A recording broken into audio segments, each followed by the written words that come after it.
Mayo Media on Better Sports Network. Third down, 5 minutes to go, 7 yards to go. Ball on the 13-yard line, as Luke said before. 4 down territory. The snap, Mayfield scans the field, floats one toward the end zone. McCaffrey holds it in for a score. Not dead yet. Moore and Smith lined up on the wing. Smith in motion, the snap. Toss to McCaffrey, running right side. Got a great block from Moton. McCaffrey cuts it inside the 10, 5, touchdown.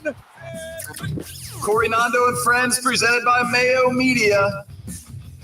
All right, yo, what up, everybody? Corey Nando and Friends, presented by Mayo Media. Corey Parson, the fantasy executive, holding it down for my man Nando today is Justin Henry. Justin, what's good with you, my man? Man, week 7's here. We got some crazy news here in the Bay Area last night, but I'm feeling good, man. Ready to talk some football, some hoop. Let's get it. Yeah, no doubt about it. Obviously, the big news is the trade that took place yesterday. Carolina Panthers running back Christian McCaffrey returns to the Bay Area as now a member of the San Francisco 49ers. Got plenty of stuff to get into with that. We'll get into that. I'll break that situation down. That audio you heard coming in to the program was from the Carolina Panther Radio Network.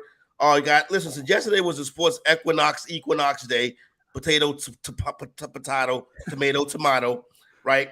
That means we had plenty of stuff to break down. Had some Thursday night football last night. Hop into that a little bit. Major League Baseball, you know what I'm saying? Got to talk about that, unfortunately. We had some NBA, some good games in the NBA last night, you know what I'm saying, Justin? A little action in the Sun Belt, college football-wise, you know. So, for the most part, it's October. It is what we expect. It's plenty of sports action, and I'm happy to break it all down with you on the show today. Yeah, I'm excited, man. I was watching that Thursday night game, and it was kind of boring there for a minute. We saw, Saints and Cardinals going at it, so it was good to get that extra news in there. Like you mentioned, just having all sports, man. This is the best time of the year, man. We got something going on at all times. Whether it's hoop, football, baseball, hockey. Let's get it. No doubt. So let's start to break this down and talk about some of the main things that took place yesterday. I see Nick Durst is in the chat. He says after the Yankees get swept, is Corey going to swap his Yankee hat for a Cowboy or a Laker hat? All right, Nick, so that's how you want to start. You know what I mean? I have you know the New York Yankees will not get swept. It's going to be a 7-game series, but that's neither here nor there. Now, with that being said, right, I am going to get into my NFL power rankings in a little bit, but I do want to kind of get a lay of the land of what's going on. You know what I'm saying, Justin? Because you had mentioned a couple things like the first time you was on the program. Yeah. So I wanted to bring them up. But I'll start with the big trade. Christian McCaffrey, now a member of the San Francisco 49ers. Big trade. Don't really see the Super Bowl odds move too much. San Francisco, one of the favorites in the NFC right now. Christian McCaffrey brings a lot to the table. Obviously, you put McCaffrey in that skill set in Kyle Shanahan's running system, how they want to cover and dictate the middle of the field, Justin. Right. It looks like a pretty good move for McCaffrey and the 49ers. Yeah, it's an expensive move for the Niners, giving up a second, third, and fourth-round draft pick this year and a fifth-rounder next year. To me, it's a move that's significant. Like, this is the time for John Lynch and for Kyle Shanahan. I think the excuses are going to start to come off the table. They invested a lot in Trey Lance last year. It didn't pan out this year with the injury. This team wants to win a Super Bowl, and I think they know the window is there. And so doing this move says, hey, our running back core is okay, but it needs to be better. Our offense needs to be more dynamic. We can't lose games like we did to the Atlanta Falcons without any support. So having guys like Deebo Samuel, Brandon Ayuk, Christian McCaffrey, George Kittle, all on the offense right now, I don't think it changes too much as far as the potential of this team, but I think it raises the floor for this 49er team now. There shouldn't be a whole lot of excuses for this offense, for Jimmy Garoppolo. Their weapons are there. To me, this is a move that catapults them. It secures their spot at the top of that NFC West right now, and it makes them a top 3 threat in the NFC. All right. Well, I don't know if I have to go that far, but I do think the San Francisco 49ers make that big trade. As far as the game goes last night, Arizona Cardinals 42, Saints 34. That number moves towards the Cardinals. They successfully covered their 8-game home losing streak.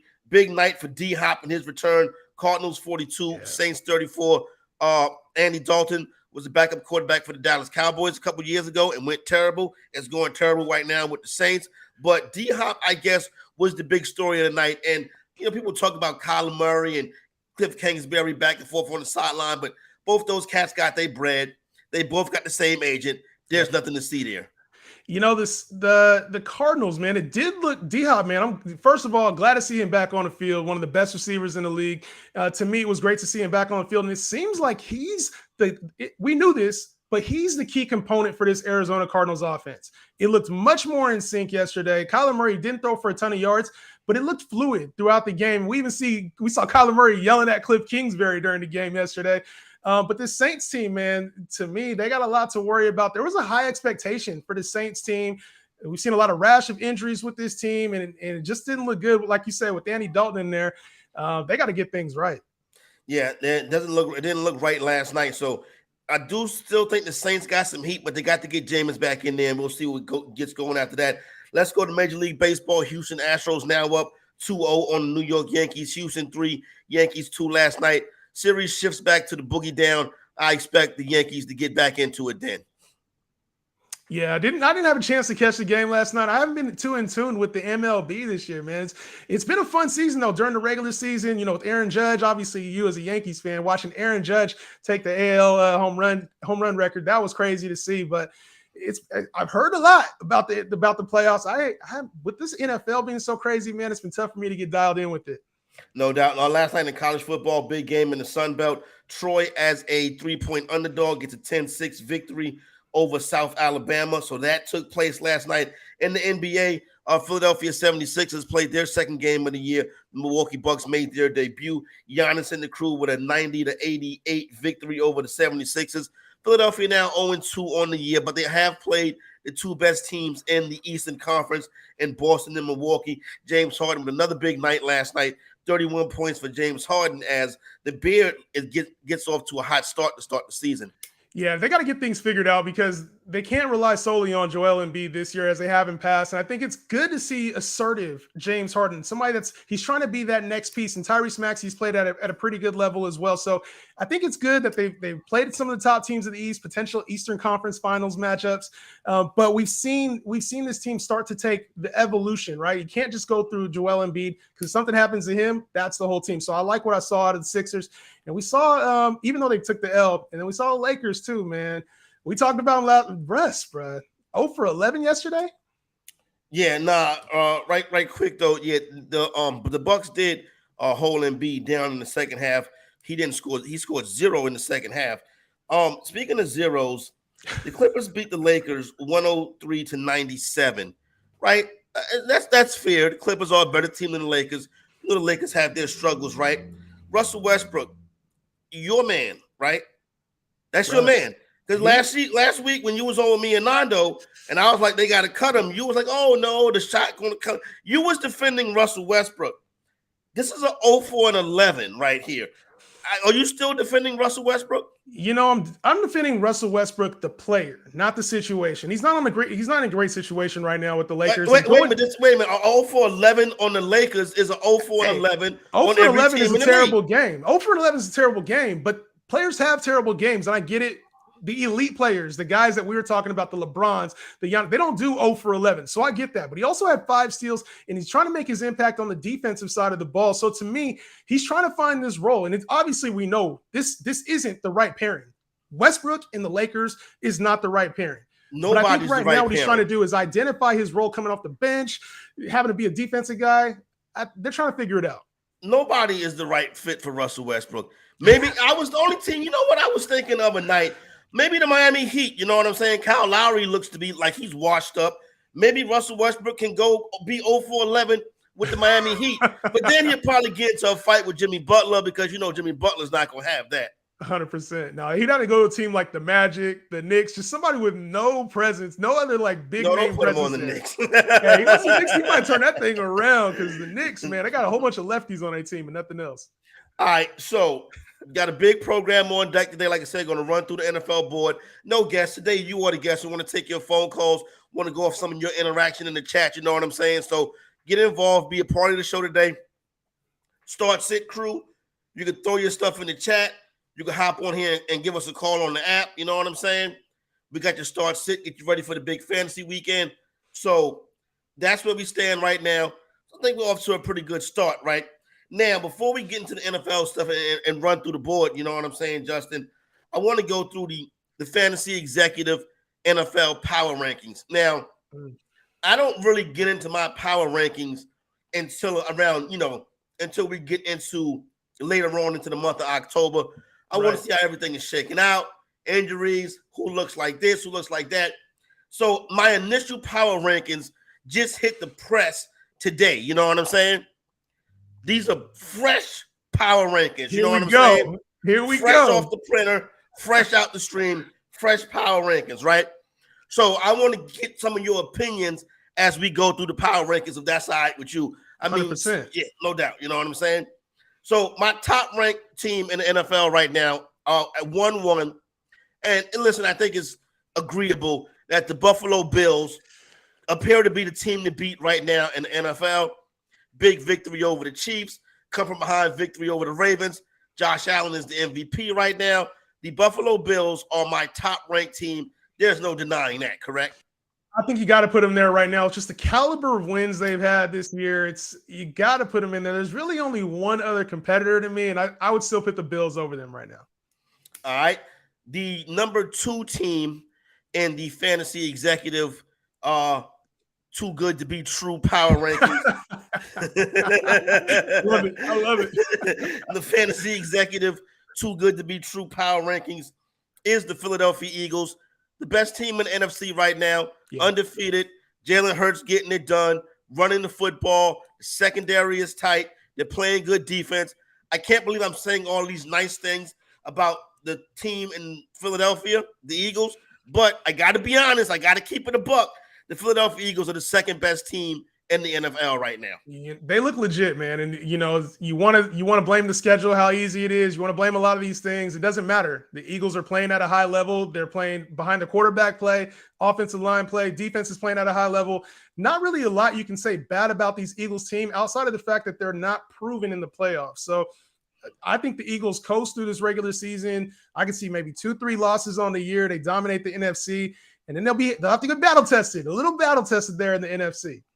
Yeah, it's going to be interesting to see what this team looks like come January once we get into the playoffs. Obviously, this team's first foray into the playoffs last year, the Tampa Bay Buccaneers took out the paddle on them. But this is a different year for Tampa and for Philadelphia. We'll see how it plays out the rest of the season. Now is when things can start to get a little bit shaken up, and I'm still going with the too good to be true power rankings. My third power ranked team, we go back to the AFC, and I'm going with guys that have been there before. Quarterback, head coach, combination, Andy Reid and Patrick Mahomes, Kansas City Chiefs, my third power-rated team in the NFL, fantasy executive, too good to be true power rankings. Corey, I wanted to come on and just disagree with everything you had to say today, but I can't right now. Your top 3 is looking immaculate. It's almost too good to be true. There you go. This is why I put it out there like that. All right. Now, this way, like I said, I think things will start to get hairy at some point.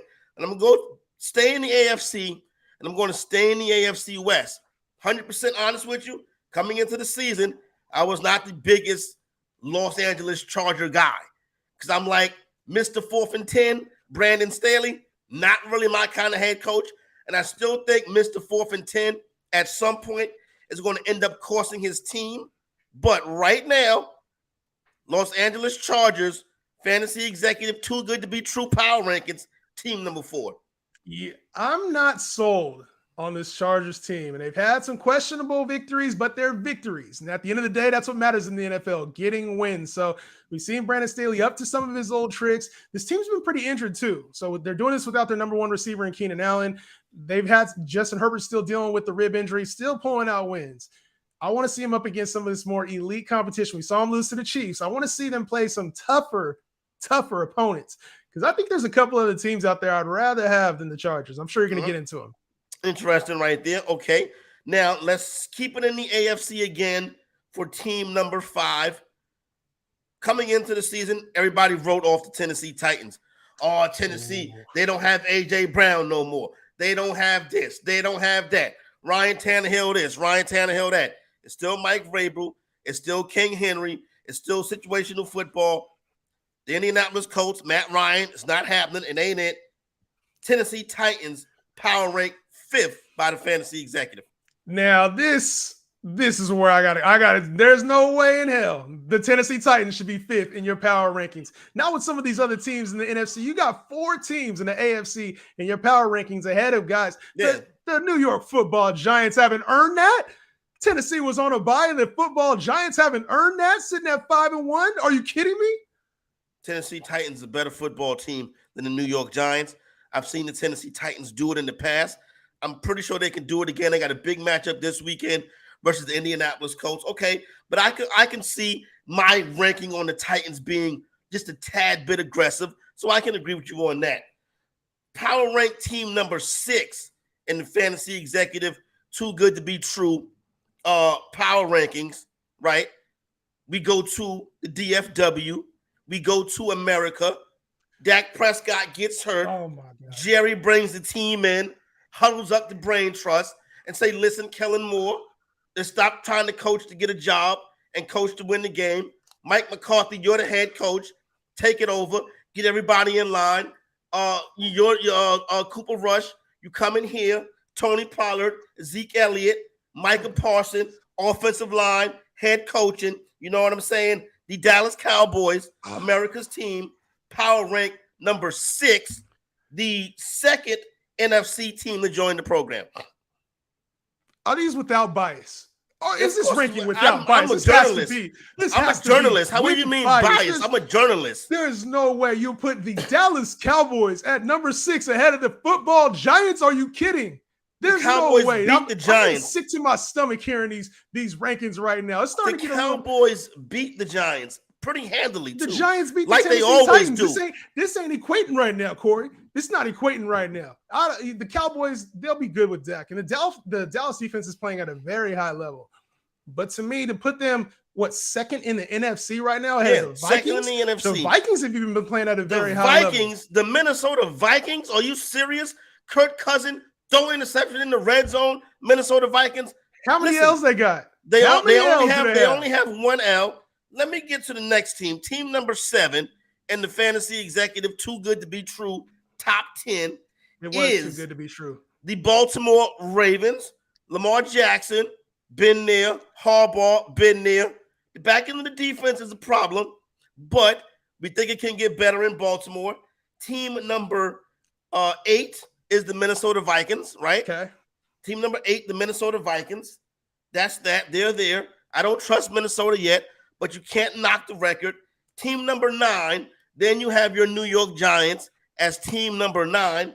New York Giants, 5-1, doing a good job of facing and taking on who's on the schedule. And then team number 10, the San Francisco 49ers are team number 10. This is too low, man. Why is it too low? It's too low. Wait, Trey Lance, what are you talking about? How's it too low? The quarterback, wait a minute. Hold on. Your franchise quarterback that played a FCS football game 2 years ago, Trey Lance, you should have drafted Mac Jones. That was a mistake. But your franchise quarterback, nowhere to be found. Jimmy G, who you didn't want, now has to come save the organization. And you think the San Francisco 49ers, the audacity, the San Francisco 49ers, how high should they be ranked? The Niners are a better team than the Cowboys. They're a better team with Jimmy. With Jimmy, we saw that last year. We can we can rewind the tape and go back to when the Dallas Cowboys were home in the playoffs last game. year. That was a meaningless game. The L with all the same players. So I don't want to hear that.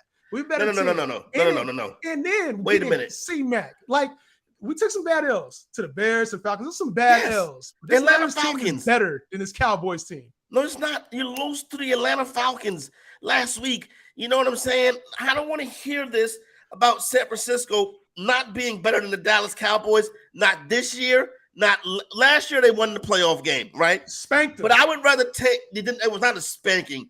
Dak would have Dallas tied the game up. That's if what the referee kicked the ball. The referee kicked the ball. It should have been a time. It should have been a stoppage of the clock right there. Dak ties that game up. Dallas goes into overtime and wins the game. San Francisco goes back to the Bay Area to get little fella Trey Lance ready for the upcoming season. How's the team quarterback?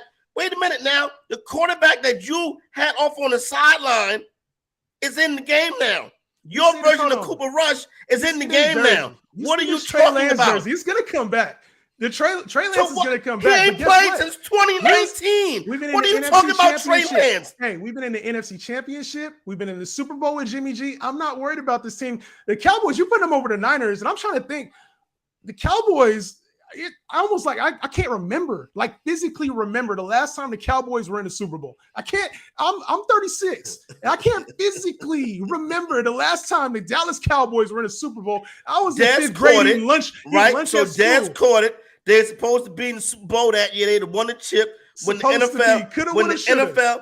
NFL robbed Jerry Jones and the Dallas Cowboys on Ezekiel Elliott's second season. That big suspension that the lady said it shouldn't have been no suspension. Once again, Roger Goodell and the NFL robbed America's team. They robbed America of a Dallas Cowboys Super Bowl in 2007. The New York Giants paid off the referee, robbed the Dallas Cowboys of a Super Bowl.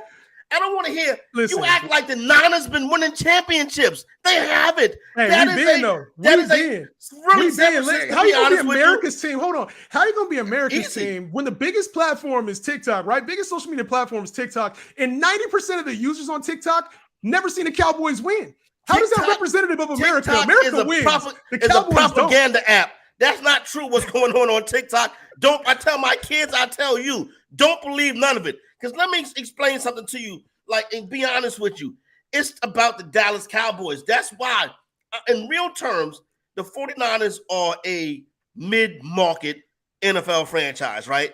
They got lucky. San Francisco? The mid-market. It's not the Golden State Warriors. It's a mid-market NFL franchise that got lucky in the 80s with Joe Montana and Jerry Rice. Since then, it's really been it's not even the Giants have been a better organization since then. The Niners have been in 2 Super Bowls with Colin Kaepernick and with Jimmy Garoppolo. And they lost them. They lost the Super Bowl. Where have the Cowboys been? I want to know in the last 25 years, where have the Cowboys been? In the last 25 years, the Dallas Cowboys have more wins than 75% of the NFL. Now, those wins have not happened to come in the postseason, mainly because of the Roger Goodell and the conspiracy against the Dallas Cowboys. So what about Tony Romo when he's trying to hold the rock and it just slips through his hands? Was that the refs too? The K-ball? Let me guess, we blaming the refs on that one? The K-ball, you mean that year? The K-ball? We waiting for one last play. I get it. Dak, he reached over, he was in. But it was one play. We need one play. All this is hinging on America hates the Cowboys. The refs hate the Cowboys. The NFL is against the Cowboys. Roger Goodell. I thought it was America's team. Roger Goodell is anti-Dallas Cowboy because Jerry Jones is the only owner with the guts enough to stick up and stand up to Roger Goodell. I don't know. Hey, we see what's going on with Daniel Snyder right now. It's not pretty with Daniel Snyder right now. You really can't compare. The Dallas Cowboys have a season ticket holder in all 50 states, the UK, and China. That is the top of the sports world. Let's not get it twisted. Yes, a nice little football team on the Bay Area. Correct. Anything, the China Light to the big bad Dallas Cowboys, you are off your rocker, young man. Everybody who's watching the Cowboys in the 70s, they're the ones buying the tickets. All the dudes back then. So you see Jerry Jones in the stands in the box. That's who's watching them. Meanwhile, we got a nice fresh stadium as well. And I've been to that. You see some of the merch back there. I went to the first game ever there at Levi's Stadium. So it's not AT&T Stadium. How you going to compare Levi's to AT&T? America's telecommunications giants to mom to dad jeans. You know what I'm saying? That might be the only thing versus the telecommunications giants. Thing that the Cowboys have on the Niners right now is a stadium. I'll give you that one. The Bay Area, how can you compare the Bay Area, mid-market Bay Area, to America's team in Big Bad Dallas, AT&T Stadium? Everything bigger in Texas, bro. That's everything bigger in Texas. We would have half the things we didn't have if it wasn't for the Bay Area and San Francisco and this tech boom. We're responsible for the growth of America. We the real America's team. There's no way. Do not disrespect the Dallas Cowboys like that and say that San Francisco 49ers are America's team. The Dallas Cowboys are better in the present. They were better in the past, and they'll be better in the future. The Dallas Cowboys are the reason why we're here today, to be honest with you. We're here today. We're here today because our parents, bro. That's why we're here today. But we're talking about mine's right for Dallas now. Cowboys. Mine's for Dallas Cowboy fans. They were on the right side of history. Me. I know that. But listen, you're talking about currently, right? The Niners are still set up. Obviously, I get it. Like you're happy with the Dallas team, and that defense is playing better than a lot of people anticipated, right? We seen Micah Parsons. That was a great hit. Diggs was a huge hit. But for me, when I look at this Niners team, this Niners defense is elite, probably the best defense in the league when healthy, right? And now to get a weapon with CMC too, why are we putting Dallas ahead of the Niners right now currently? And then over the last 10 years, I mean, we've been clearing the Niners are 3-3, and they just lost to the Atlanta Falcons. Bad losses happen. We're talking week 6. Like, that's bad losses happen. And you win, you go on an East Coast swing. They went to Carolina, went to Atlanta. And I get it, the track. It was Carolina. A game.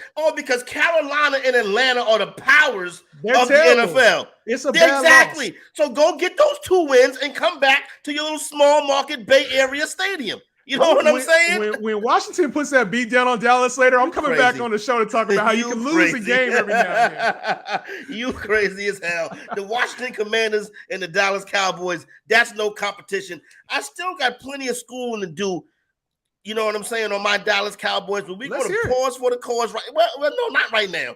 We're going to pause for the cause because I want to set up the rest of the NFL schedule, right? Well, I'll get back to proving to you the greatness of America's team, the Dallas Cowboys. You know what I'm saying? It makes me sick, want to vomit. It's Corey Nando and Friends, presented by the Mayo Media Network on the Better Sports Network platform. You can hop in and join this debate. Hit that call button on the app. You'll pop up there in the third box right next to me and Justin. You come on here and you say, how about them Cowboys? You know what I'm saying? I don't want to hear no bang, bang, Niner gang. Bang, Niner gang, baby. I want to hear how about them Cowboys. I want to hear how about them Cowboys. Bang, bang, Niner gang versus how about them Cowboys. It's on. We lit. Everybody get involved in the conversation. When we come back on the other side, though, there are 30 more NFL teams. We'll try to discuss some of those as well. Off and rolling. Beat Corey Nando and Friends on a Friday.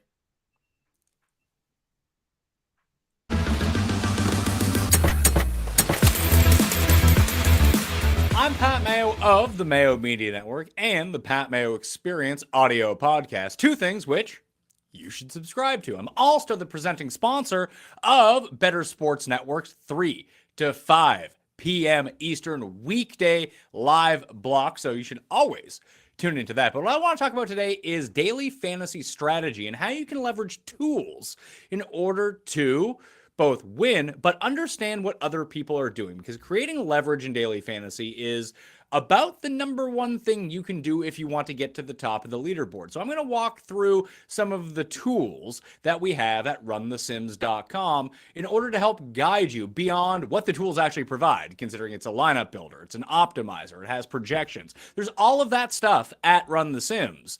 But it can also tell us a little bit of a different story. So right now, runthesims.com is already up there. It has NASCAR, it has F1, UFC coming soon, but NFL is the bread and butter of everything. And you're going to get your prop tool. If you want your prop tool, you're also going to get your simulator. And right now, you see it's $2.99 for the package, but because our friends at BSN are so smart, you can go to runthesims.com/BSN, get yourself 10% off, and you're going to want this. You can see all of the myriad tools that Run the Sims provides, but we're going to go to the classic optimizer.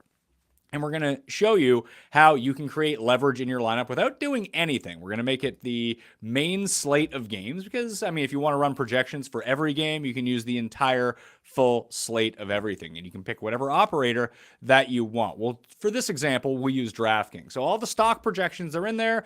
You can play around with them any way you want, game by game, player by player. But if you generate lineups and you're someone who plays both tournaments and cash games, this is important because the optimal lineups will show you who the most common players are going to be in double ups, 50-50s, and head-to-heads, and what those lineups are going to look like, because optimal lineups are all going to be very similar. So Jalen Hurts or Daniel Jones at quarterback, you're going to have a lot of Antonio Gibson, Jonathan Taylor, Alvin Kamara, and Travis Etienne. And I'm not saying don't play these guys, but all you really need to do is pick a pivot point somewhere, and all of a sudden you can make your team especially different, especially in higher stakes in single entry double ups and cash games if you really want to go that way. So even when we go look at our player groups and our player pool, when we generate the lineups that we want, you most definitely saw that you're going to have your Jalen Hurts, Daniel Jones lineups. All you really need to do is get a little bit different, come up with a stack in a little bit of a different way, and you see Commanders defense keeps getting spat out. That's going to be the optimal one for week 1. So all you need to do is just go a different way, and all of a sudden you've created a leverage on your opponents, and your 3v3 just needs to win that 3v3, and all of a sudden you're printing money. runthesims.com/BSN for 10% off. I'm Pat Mayo.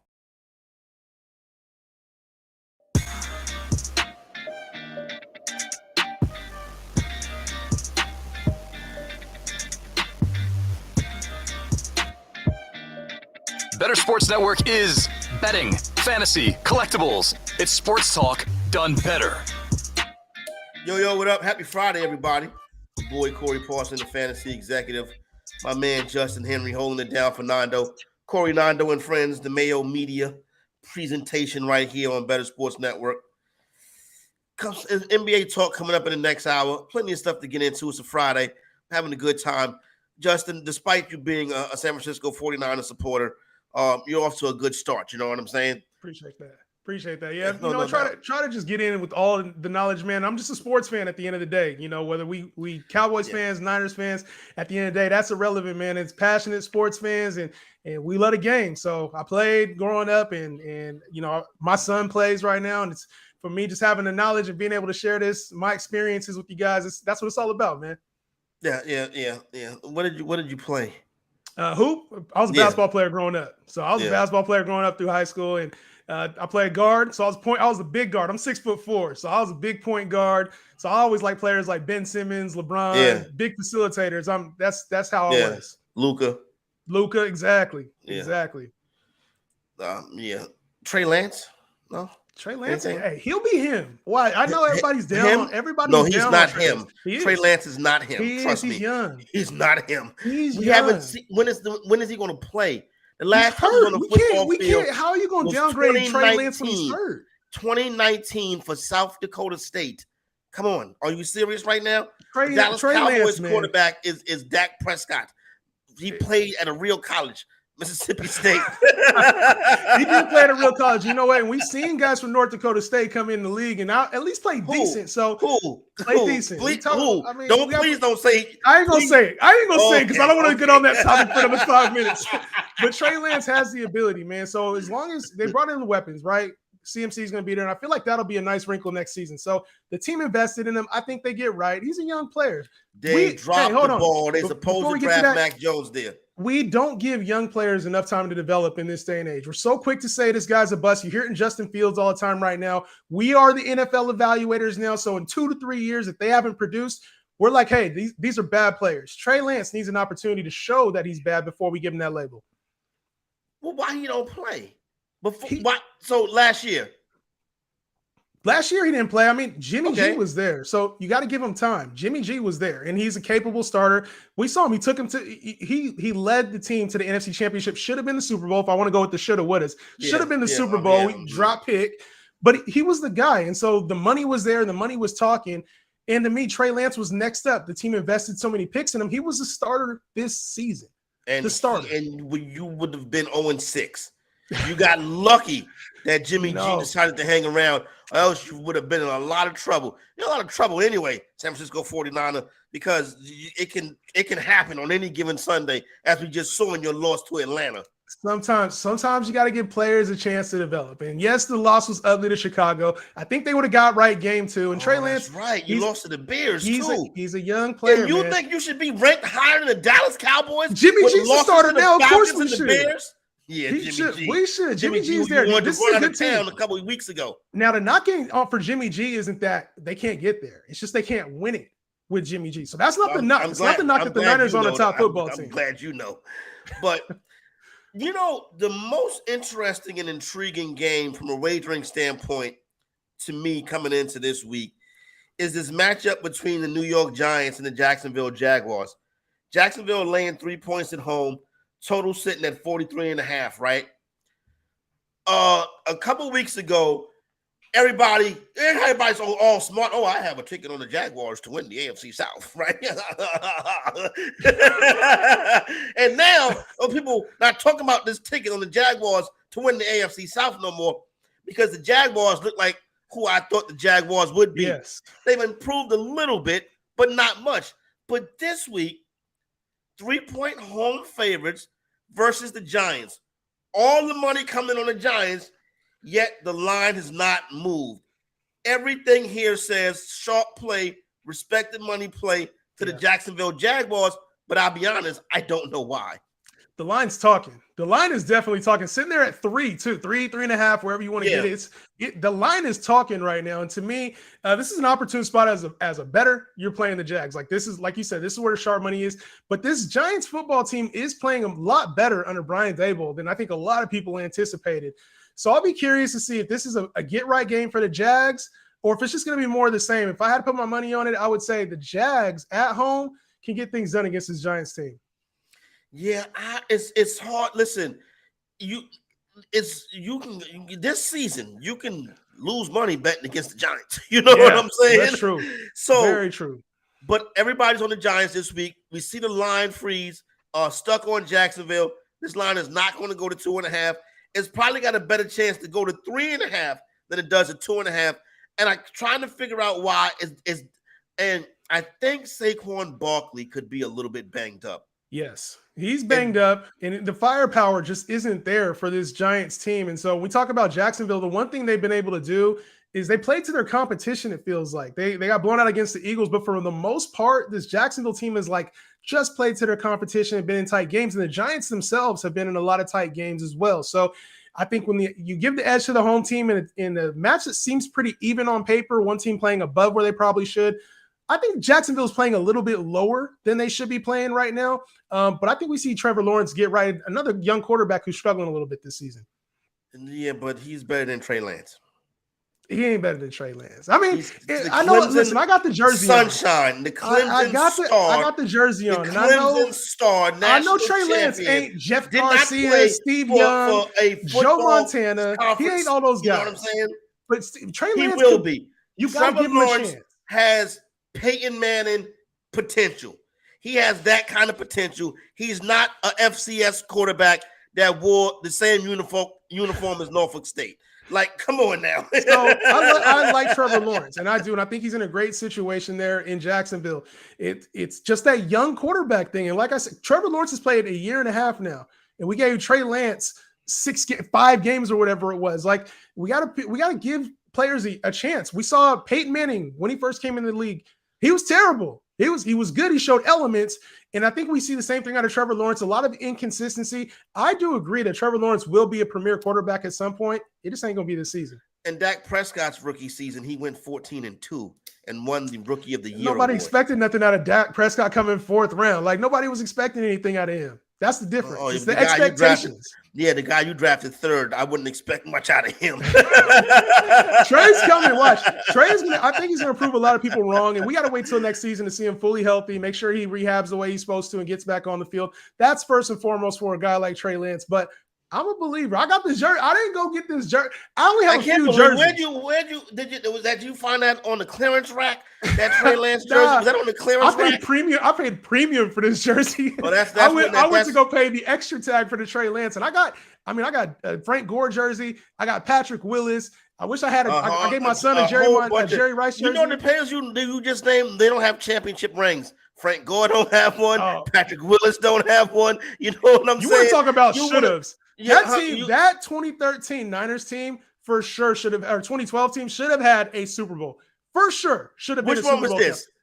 The team with Alex Smith and the Giants who dropped the football. That was the best defense in the league that year. Frank Gore was playing at elite level. We had no wide receivers against the Giants. How'd that season end for the 49ers? Kyle Williams, man. I don't want to talk about it. I don't want to talk about Kyle Williams. Same way you don't want to talk about Tony Romo in 05, whatever it was. Yeah, that's right. That's Kyle Williams, the White Sox GM son with the fumble. Yeah, I know a couple of 49er fans. That one stings right there. That one hurts, but yeah, we'll get used to it. There's more coming this year. At least I'll have some hurt. The Cowboys might be a first-round exit if they're lucky. Oh, here's this one right here, my man. And Getting the Game says in the chat, Hey, guys, let the fans settle this debate. Here we go, a giveaway. Let's give away a signed jersey to the best 49er fan and Cowboy fan out there. I like it. Okay, so now we got some stakes to this thing right here. Now we put some stakes on the Barbie. We got a signed Niner jersey, a signed Cowboy jersey. Hit that call-in button. Let your fandom show. You know what I'm saying? Hey, nobody's calling. I know nobody calling in for that Cowboys jersey. Well, everybody gonna be calling in for that Niners jersey. This history. Why would somebody look at that color scheme of the 49ers? What players? The Dallas Cowboys, the white, the blue, the colors, the royalty, the royalty of the Dallas Cowboys jersey, the royalty of the star on the helmet, the star on the 50-yard line. Everything is bigger in Texas. That's what football is all about. Who wants that 49er jersey? Never. From a previous life. You go into a Cowboy jersey from a previous life. There's nothing in the last 10 years outside of CeeDee Lamb and Dak. The jerseys they already have. Hey, nobody wants any jersey from them. Oh, Michael Parsons, the best player in the league. Maybe Michael Parsons, you know what I'm saying? The best player in the league. The white and blue, the royalty that comes along with being a Dallas Cowboy fan. You know, I'm surprised at you. I would think that you would be a Dallas Cowboy fan. You know what I'm saying? No, I ain't no front runner. Man. I can't be a front runner in my life. You know what I'm saying? That I see the Cowboys. But you're rooting for the team that got Joe Montana, but you're not a front runner. Nah, I ain't a front runner. I'm from North you like the Lakers, and you like the Lakers too. Okay, this my squad, bro. I'm from North Cal. I rep all Cali teams. I don't got mixed bags in there. I don't know who your hoop team is, but if it's Chicago, I'm calling you out. Chicago. No, I know root for the Chicago Bulls. Last time the Cowboys are good, we were talking about your notorious PEE story. Where you now the Cowboys are good now. You behind my power rankings. You said the Cowboys are where your power rankings? Because you got them number 6 in your power rankings right now, right? Yeah. And then that's number 6 with an arrow moving up. You know what I'm saying? Right behind my 5th ranked team. Let's talk about this right now.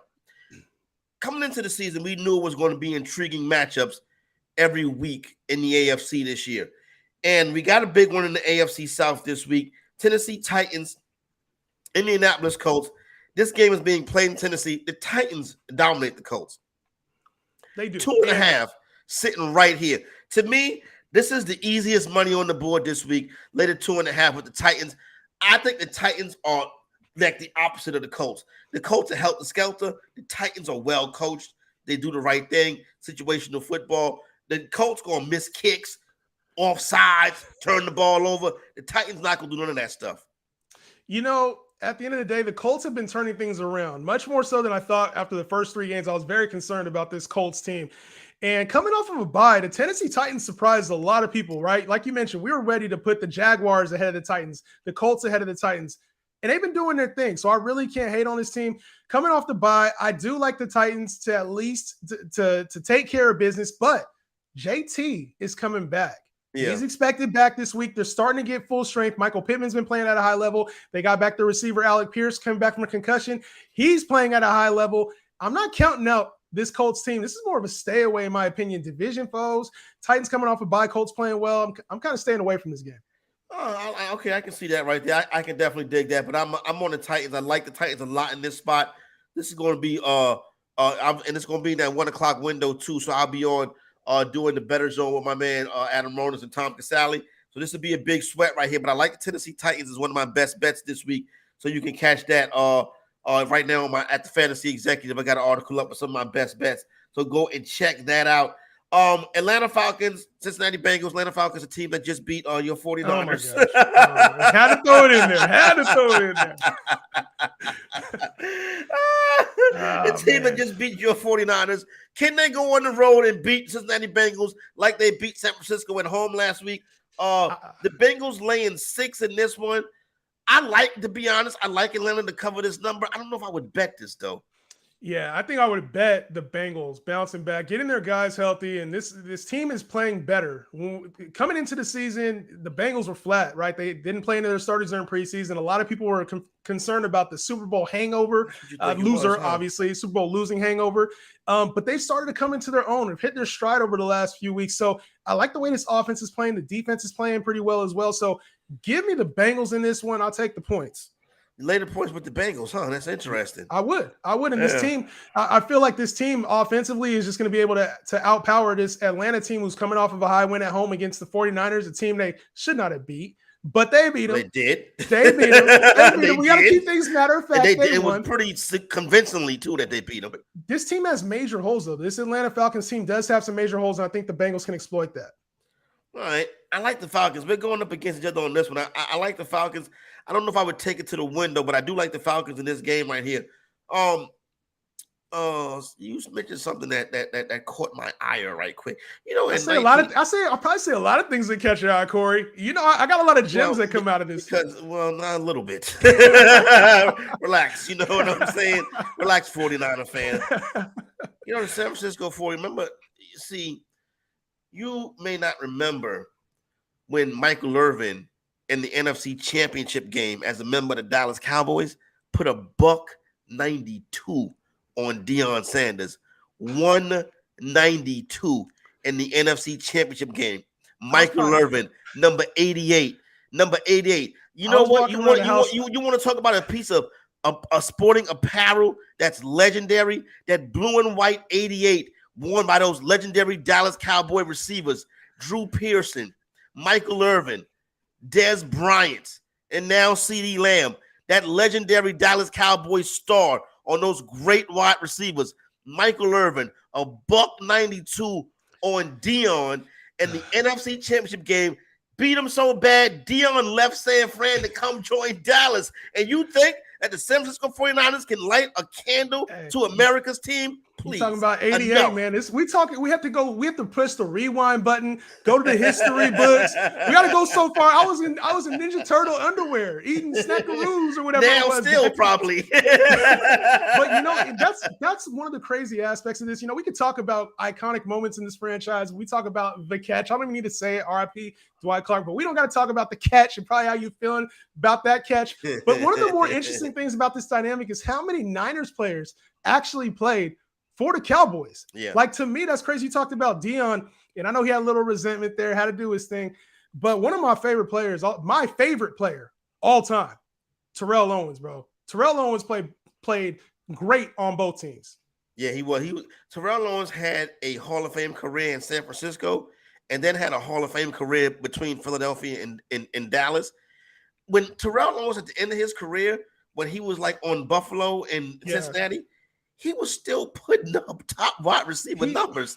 Man, Terrell Owens was the second best receiver to ever play the game.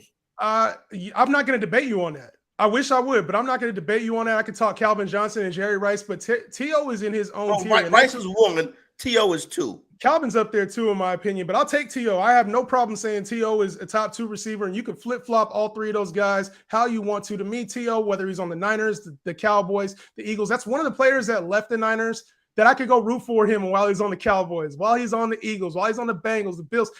I love T.O., and I feel like his off-field stuff kind of hurt his on-field play, man, and unfairly. Like, T.O. was that dude. You had to be there. I was there. I know you were. Because he played. You was watching him beat the Cowboys. Stepping on the star.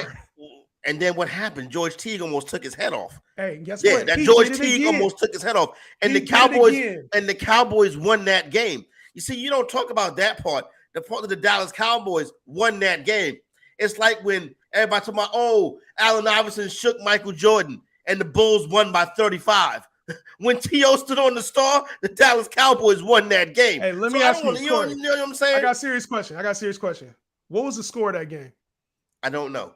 Did the Cowboys win? Did the Cowboys win the Super Bowl? Nobody remembers that. We remember the star, baby, and T.O. Hey, and I'm so glad he went to the Cowboys and did his thing, man. And it's a shame that neither of these teams was his team that he got inducted with in the Hall of Fame, because some of his most iconic moments are with both of these teams. The popcorn, the pom-poms.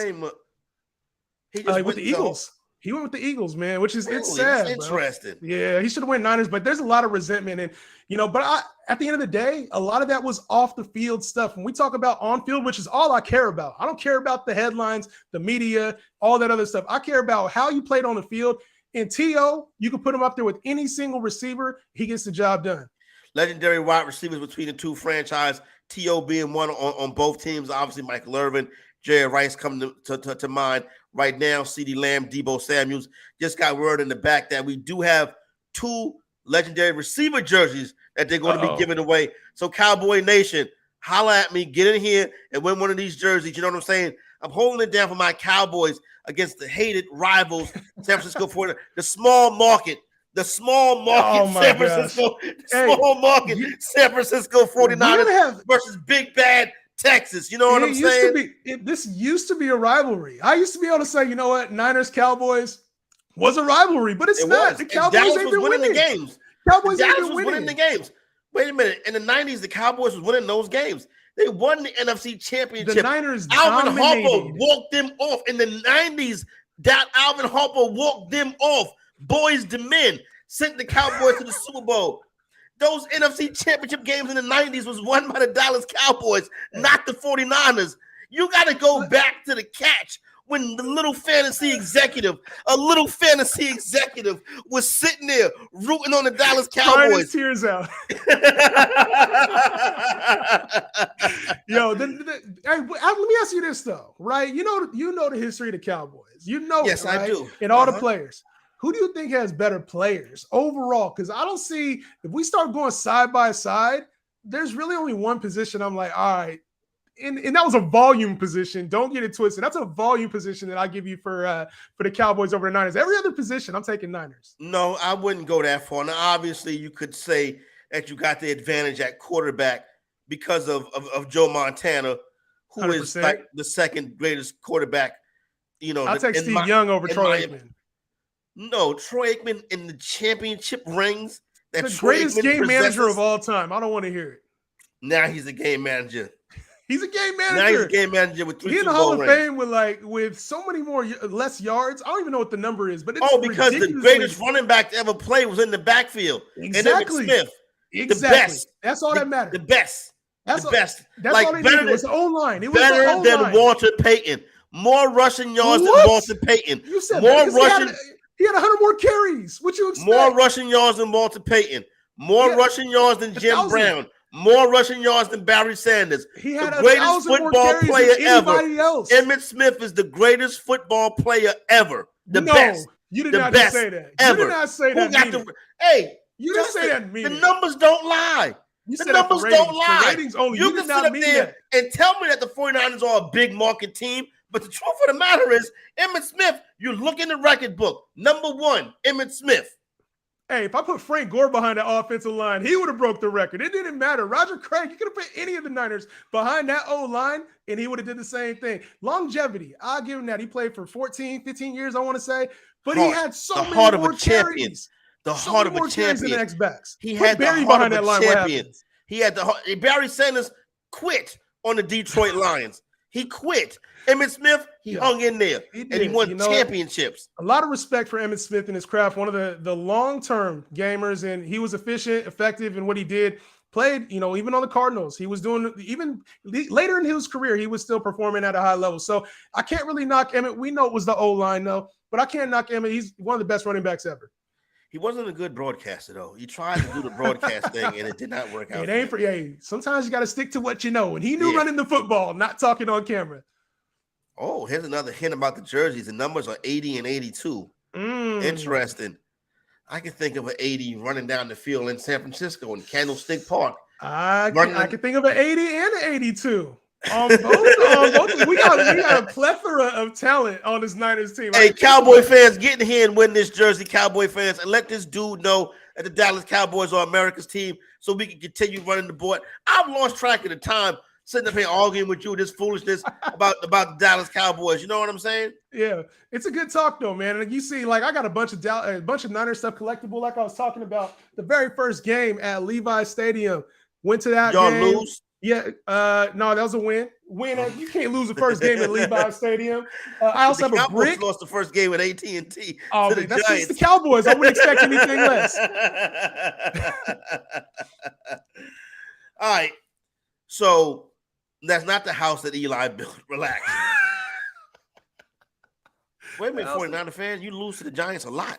Hey, in big moments. You know what? I've been to Candlestick, man, and he took us out of Candlestick, man. We had to go to Levi after that, man. There's some bad losses in Candlestick, but fun fact before we do, I actually played on Candlestick Field the last game ever played there. Flag football tournament was the last game they removed the field the very next day. I swear. Wow. Play tight end, catch touchdowns in the championship game, baby. That's what I do. No, that's not what you do. That's not what I do, right? No, I'm in it's front of not. the camera now. No, exactly. You not catch touchdowns. You talk about football on the Better Sports Network. You know what I'm saying? With that being said, hey, You gotta Dallas pull my Cowboy card fans, like Dallas Cowboy fans, let's get in here and school my man. You know what I'm saying? Nah, but let's take a break. Head out to a break. Cowboy Nation, stand up. You know what I'm saying? How about them Cowboys versus the Niner gang? Niner gang, baby. We still got some games I want to get into, right? I still want to talk about the situation with a couple of teams that are looking to rebound this week. The Baltimore Ravens, the Tampa Bay Buccaneers, and the Green Bay Packers. We'll break it down when we come back right here on Corey Nando and Friends on the Better Sports Network. Better Sports Network. It's sports talk done better. It's Moose and Keith with Mark Malusis and Keith Irizarry. Moose and Keith with you. Let's welcome aboard right now, Ian Eagle. One of the great stories that I have from doing notes on a plane, and you always get people looking over. They see color-coded uniform numbers, names, height, weight, age, background, hometown. And I had a woman sitting next to me on a flight, and I'm doing my notes, and she's kind of giving the look, then looking, and I can tell she's looking. And then finally, she'll say, so what is it that you do? Well, what do you think I do? She said, are you a wedding planner? I said, yes. I said, I have to put Rob Gronkowski at Tom Brady's table. I said, you know what? You're not correct, but it's the best answer I've ever heard. That's great. Corey Nando and Friends, presented by Mayo Media. As far as fantasy executive, it's going to be a football life. The fantasy executive is probably going to be the best football life ever. Who will be the guest? Everyone who was on yesterday, basically. Yeah, everybody that's on yesterday will be the guest. Scott Engel, you know what I'm saying? Adam Ronis. Yeah, everybody knows people. Because what Nando, obviously you'll be there. You know what I'm saying? We'll go to the GST and shoot some scenes. You know what I'm saying? That'd be nice. We'll shoot some scenes in Midtown Manhattan. Antonio Brown can be on my football life, That'd right? be nice. Because that's a big part of my come up as a fantasy analyst. Everybody, the football life, the fantasy executive is going to be for the people. When they do the football life on the fantasy executive, I'm going to be hands on. Good. Yeah. You talking to you.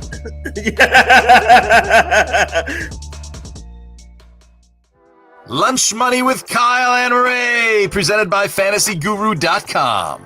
Cheetos or Doritos? I truly love both. Cool Ranch Doritos. I grew up on Cheetos. I was a big Chester Cheetah guy. Oh, nice. But Ray, as I have aged into adulthood, I've moved away from the fun that is the Cheeto, and I've gone to the, more cosmopolitan Cool Ranch Dorito chip.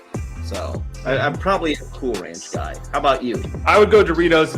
I don't like Cool Ranch. The traditional, original, regular, whatever it is really good. But my favorite's actually the sweet chili, the purple bag. Oh, it's delicious. It's fantastic. Yeah. The one that sucks, and I think we can all agree on this one, taco. Yeah. I know a lot of things, and I'm perfect at a lot of things. My Dorito trivia is a little shaky. Okay. A little shaky. But I think taco is the first flavor.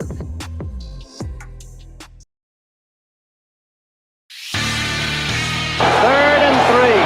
The right side possibly. Montana looking, throwing in the end zone. Caught it! And they throw a fade right side of the end zone for Owens. He got both feet in. Touchdown catch over the shoulder. Here we go. Oh, they're going to have a big fight. There goes Owens. There we go. And George Teague levels it. Here it goes. And now Teague is aimed at by an offensive lineman. Flozell Adams pulls Teague away. And Owens is waved to the bench. And he stands in the middle of the star and holds the ball out. Run with Smith. Good call here. That's the better call. Darrell Johnston with a good block in front. Smith with the touchdown. You did one hell of a job. And the only thing else I got to say, how about them Cowboys? Call, chat, Enter contests in real time. It's Sports Talk 3.0 with Better Sports Network. Dallas Cowboys, San Francisco 49ers. The rivalry continues right here today. Corey Nando and friends, presented by Mayo Media. Things got so hot and heavy in the first hour. We're actually giving away a signed Cowboy jersey, a signed San Francisco 49er jersey. Cowboy Nation, get in here and get that jersey. Niner Nation, bang, bang, Niner Gang, get in here and get that jersey. The audio you heard just now, those legendary moments, courtesy of, courtesy of the Cowboys and 49ers radio networks. Also heard some Vin Scully in there on the broadcast of the catch. Legendary. I forgot that Vin Scully was the broadcaster for the catch. Vin Scully, one of the great voices, and obviously 1992 NFC Championship game with the legendary Pat Summerall and John Madden on the call. And, you talk about the rivalry between these two teams and some of these great games, but the soundtrack of so many of these games was Pat Summerall and John Madden. As far as I'm concerned, the two best to ever do it.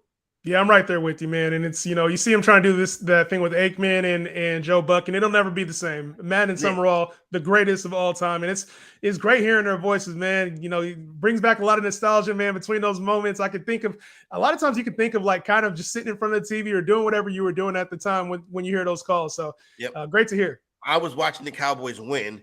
You were watching the Niners lose. That's what we were doing. I don't know. You heard that other call. I was getting thought about while the catch was being made. Yeah. I was here already, and I was very disappointed that night. I bet. Disappointment in the Baltimore Ravens have been a thing recently. The Ravens, past couple years, not playing well against the spread, particularly at home, particularly as favorites, particularly against their division rivals. But big spot this week, Baltimore laying 6.5 at home versus Cleveland.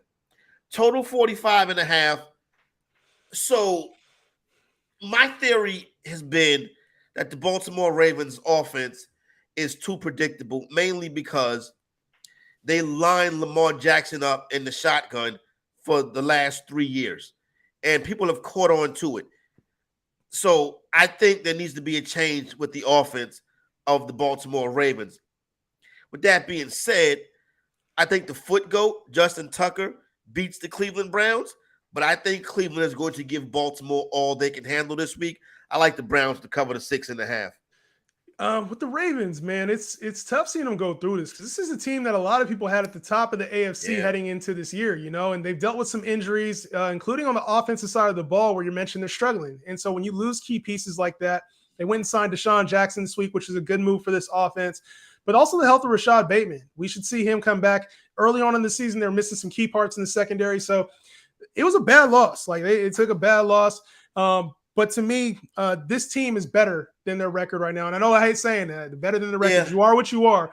But to me, this team has a higher ceiling. I actually like them to go and beat the Browns at home to do their thing. All right.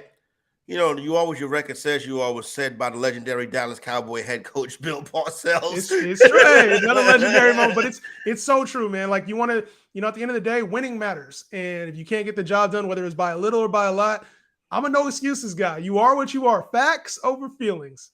No doubt, 100% on that one. We do agree on that one right there. That's why I'm confused and why you're a San Francisco 49er fan. But that's neither here nor there. You know what I mean? You get in where you fit in, I guess. Tampa Bay and Carolina. Tampa Bay laying a big number on the road. The spread actually went up after the trade last night. Tampa now laying 13 versus Carolina in this one. Tampa going to be a popular pick and survivor this week. I'd be careful with that. You know what I'm saying? But by the same token, I got to be honest, man. Carolina is really a donut. And I was saying to Nando last week, I felt that they would keep McCaffrey to give Wilkes the best chance he had to win, to maybe possibly keep the job. But now with McCaffrey going, it is Tank City, baby. You know what I'm saying? They're talking about getting Brian Burns out the door, DJ Moore. It's just not. This isn't a situation. This is a stay away because the Panthers might do enough to cover that, backdoor cover or just play tight enough in a division game to cover this. I don't like this one at all. This is a clear stay away, in my opinion. Bucks should beat the brakes off them. but we've seen this story way too many times. So I'm out on this one. I would, if anything, that total is really low. And I think it's low for a reason. The Panthers are going to struggle to put up points, even though it's a really low number. I kind of like that under. Yeah, the Panthers might not score in this game. I can see the Panthers not scoring at all. To be 100% honest with you, but it's not like Tampa is that much better. And one thing I will say, the Panthers' strength is their front, and the Buccaneers' weakness is their offensive front. That O-line not getting it done. We knew that coming into the season. Is this Tom Brady's last year before he goes off? You know what I'm saying? It has to be. I think this is his last year. We see him struggling a little bit more angry, right? It's like he really wants to win. You see him breaking tablets, and you know he's going through all the stuff in his personal matter, but he signed that contract, that commentator contract. I think it gets enacted next year, and this is probably his last season. So the line is not playing well. I know they're dealing with some injuries. But to me, this seems like the last hurrah. They went and got Julio Jones, old guy out there. So, Julio played like a week. Yeah, and he's out. And he can't get back on the field again. There was a report that it's long game with Julio, but with who knows the long game? Yeah, who knows what that means when it comes to Julio? We've seen, I mean, over the years, he's just been banged up. And as you know, he plays that physical style. So injuries are starting to catch up. I want to see a healthy Julio because he looked dynamic that first week of the year against Yo Cowboys. And relax, okay. Oh boy. Here we go right quick. This is the drop in right here. The Niners Cowboys giveaway is live on social. You can go over to the Better Network. You want to get that Dallas Cowboy jersey? You want to ride with How About Them Cowboys? The hashtag is Corey's Cowboys. You are part of the 49er crew. Bang, bang, Niner game. Yes, sir. Hashtag Henry's 49ers for the San Francisco 49ers. Hey. I'll update that again. Niner fans, Cowboy fans, get in there. Let's make this happen. Rivalry renewed right here on the Better Sports Network. Hey, and you know you had your rankings, right? You were like, oh, Cowboys are at 6 and the Niners are at 10. True rankings. Yeah. If you want to go to the poll, the fans have spoken. The Niners are even more favored to come out the NFC, according to the fans. The fans know what they're talking about. The fans know. This is not. The fans. I here to dictate to the fans. I don't let the fans dictate to me. I dictate to the fans. Number 80 is the jersey of the Dallas Cowboys. I can't even think of who the 80 It's not an 88. I can't think of the 80 right now. All I think about when you say 80, that should be retired like Jordan in the NBA. 80 is Jerry Rice. That's the only player you think of. You can't think of no other player. You may be too young to remember a certain number 80 running the San Francisco 49ers out of that dynasty and out of Candlestick Park on that rainy day in January many, many years ago. You know what I'm saying? I Jerry Rice, you keep saying 80, and I keep thinking Jerry Rice. Like Jerry Rice, Goldfingers. You ever been to Canton? You ever been to the Hall of Fame? I actually went 2 months. ago. And it's kind of crazy. Yeah, kind of crazy. You brought up there's a fantasy football expo out there, and it was amazing to see all that stuff, man. Even they had some Niners, Cowboys stuff out there too. It was so dope. Cool story though. I don't know if we got time for this one. I actually shook Jerry Rice's hand the day that he went into the Niners Ring of Honor. I actually shook his hand. I was sitting down low. I want to say it was either Sunday night or Monday night football game, and he was walking around right next to everybody, shaking their hands. It was on TV and everything. Stuck my hand out there, shook hands with the GOAT. Shook hands with the GOAT, baby. Yeah, no, I met Rice too before at the ES. I remember telling that story with Londo earlier this week about the ESPN, the magazine draft party. He was there one of those years too, along with Deion Sanders, prime time. But yeah, the Kings Classic. I was not able to go this year to the Kings Classic, but I've been there the past number of years, and definitely some cool stuff from both franchises. Obviously, you see the bust of the greatest owner ever in sports, Jerry Jones. What did I say? Did I say something? Am I Dave Chappelle now? I give Jerry all his props, man. But he need to let go of the team, bro. He need to let go of the control. Stop it. This team, he turned into Al Davis on us, bro. No, he's not. He turned into Al Davis. Jerry Jones is the best owner in sport. He's in sport. Man. He has the biggest brand in sports. The Dallas Cowboys.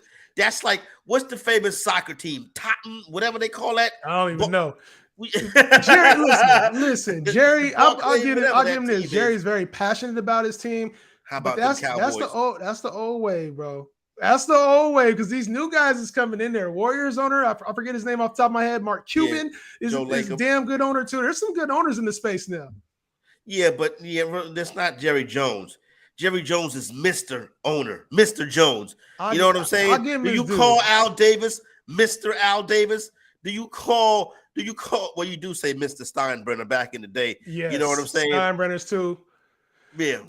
But the Yankees, they need some. I don't know. I don't want to discuss the Yankees right now. We can't because we already talked about enough front running stuff. So I don't want to talk about the Yankees. Right? I don't want to talk about the Yankees right now. You calling me a front runner when your favorite player growing up was Joe Montana? But I'm the front runner. You know what I'm saying? T.O. was my favorite player growing up. We got to get that right. Same thing. The best. You know what I mean? Hey, I can't help it. We was that good back then, man. Yeah. I was growing up. I was watching greatness. Yeah, whatever. We talked Cleveland and Baltimore. Let's go to. Oh my goodness! Speaking of greatness, the perception of greatness with Aaron Rodgers is a little less perceiving at this current moment. But they do get a bye this week when they go to Washington to face the Commanders. Green Bay laying 5 on the road. Probably not going to be something I get behind. Let me ask you your question. Your handicap of the Packers and also your handicap of what's going on. What do you think about that situation in Washington? Are they going to get Daniel Snyder up out that camp? Man, it seems like they can't. I don't want to get into how, why. That's not my space to do that, but it seems like they can't. So I don't know what's going on with the Commanders or what they're going to do with Dan Snyder. But when it comes to this, the number looks low, right? So you always think, why is the number so low? Obviously, they lost Carson Wentz, and this Commanders team hasn't been good all year. But Taylor Heineke had these boys in games that time. They didn't win a whole lot. But he had them in games, and his team may be more ball management than we've seen them with Carson Wentz at the helm. So it's not like the Packers have come in and dominated teams. It's not like they come in and beat teams they're supposed to beat. Aaron Rodgers, top 5 quarterback, top 3 quarterback, former MVP. I thought he was going to be a lot better this year. Even without Devontae Adams, I thought he would still be good enough to win that division. It's time to be panicking right now. If you're a Packer fan or if you're looking at this Packers team, they got to get him some help because it's clear and proven right now. This team is not the same without Devontae Adams. You know, when you talk about Cowboys, Niners, the Packers were always like that third team. You know what I'm saying? Yeah. Dallas Cowboys always made easy work for the most in those days of the Green Bay Packers. Recent years, it's been reversed. How have the Niners? The Niners used to? They used to beat us. Green Bay, Packers, right? Green Bay used to beat us, bro. Obviously, we had the game with the catch two, Green Bay with Terrell Owens, but for the most part, that was a good one. That was Favre kicked our ass every year, man. It was the same thing every year. Outside of that, it was literally the Packers kind of owning us for years, and we've owned Aaron Rodgers recently. Though we've had the Packers, Aaron Rodgers number specifically. He always tries to come back to the Bay and get the wins, but I was at that game too, where Colin Kaepernick ran for 170 yards in the playoffs. And beat the Packers. Yo, that's one thing I will give you. Colin Kaepernick used to destroy the Green Bay Packers. Oh yeah, he'd be running down the field by himself, like it was flag football. Hey. I'm like, well, where's everybody else? And I just see one guy running. You know what I'm saying? He took it to the Packers because he was from that Green Bay area, so that was his favorite team growing up. Or he wasn't from there, but that was his favorite team growing up. So he took it to him the same way Aaron Rodgers tries to take it to us, and he can't. Yeah, but it hasn't been that much luck for Aaron Rodgers. Washington Commanders, man, that's a lot. If I was to make about him, man, how you feeling about this Commanders? Oh, I could care nothing about him. I'm a Dallas Cowboy fan who lived in the Washington D.C. area for a little bit, right? And their fans are pitiful. You know what I'm saying? It's a pitiful fan base, right? But I feel bad for them because it's like now it's cool to make fun of them, right? But now they've gotten to the point to where they stop fighting back. Yeah. And they're like, oh, yeah, you're right. You know what I'm saying? And now there used to be a 3-year waiting list to get into FedEx Field. You can walk into that stadium on Sunday and buy a ticket on the 50-yard line. I don't know what to make of this for less than $200 probably. And the switch, they lost a lot with that branding too, and obviously this is a whole new identity, a whole new team. So and they missed on some picks recently too, like Chase Young. I expected Chase Young, obviously with the injuries there, I expected him to turn this franchise around and really help with the defense. And he hasn't been able to stay on the field and get on the field at points in time. So, and with Ron Rivera there coaching right now, there just seems like there's too much. It reminds me a lot of what was going on there in Carolina towards the end of his tenure as well. Like to see what he's doing with Brian Robinson, Antonio Gibson, with the receivers there, Weird, like right? something does not seem right. Don't Gibson look like a better player than Robinson? Why is Antonio Gibson? Why does he keep getting taken off the field? I don't understand that at all. I don't understand it. I'm not sure anybody on that team understands it. B-Rob is going to come in there, and obviously that's the guy that he wants. But Antonio Gibson was effective. Yeah, he was. I don't understand. He was better if you ask me, Antonio Gibson. So I find that to be interesting as well. But anyway, next game on the slates this weekend. Another interesting one. I'm not touching this though. New York Jets and Denver Broncos. Bronco fam, let's ride. Jets, Jets on the road. I tell you what, the Jets got a lot of swag, right? They do. They got a lot of swagger. They got play some with dogs confidence. in there. Yeah, they're opposite, but it's still. I'm like, I work too hard to put money on either one of these teams. Justin. I think the stigma of the Jets and how bad they've been recently is causing that, right? They're 4-2 this year. They're playing at a high level. And Zach Wilson, to be honest, he's not putting up the numbers that support this, but winning the games though. He's winning the games, and that's what we talked about. That's the most important thing. So the young guys on his team are playing well. The defense is playing well. Sauce Gardner in there, got the swag dripping with the cheese head. I feel like these guys got a little bit of fight, but they're carrying a lot of momentum to Denver. And Denver we got to figure out what's going on with Nathaniel Hackett and this team because it looks ugly. Yeah, I can't. Neither one of these teams is doing it for me. I'd stay away too. That 49er champagne bottle, right? It looks good, huh? No, it doesn't. It's good. It's nice and shiny. You know what I'm saying? It's what champions drink. You know what I'm saying? Did somebody throw that at you at a party or something? That's a collectible. It's a valuable collectible. Actually, the biggest piece of Niner merch I have on here is my brick. And so when Levi Stadium opened up, my dad actually bought a brick for me, my wife, and my son. So we are part of Levi Stadium, man. It's awesome to go by. We can go see it, and it's nice. It's set out there. So I'm a diehard Niner fan, if you can't tell. Yeah, it's nice. You have a brick from a small market stadium. That's very nice. What is it with the small market, man? The Bay Area is carrying right now, carrying all of the technology for the world. Bro. It's a small market. It's a small market team that had a legendary quarterback and won a couple championships. But I'm not. You got lucky that you was able to attach yourself to the Dallas Cowboys. Because you see, if it was no Cowboys, you wouldn't be like you can't. The Packers didn't make you famous. The Cowboys made you famous.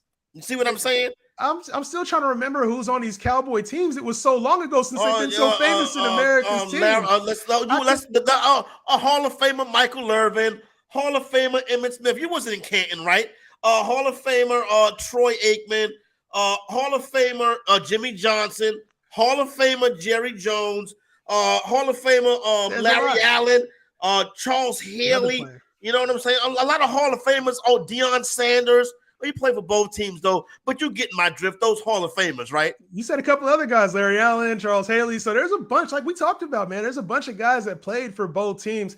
But when we're talking about history, you start to mention GOATs. The GOATs wear red.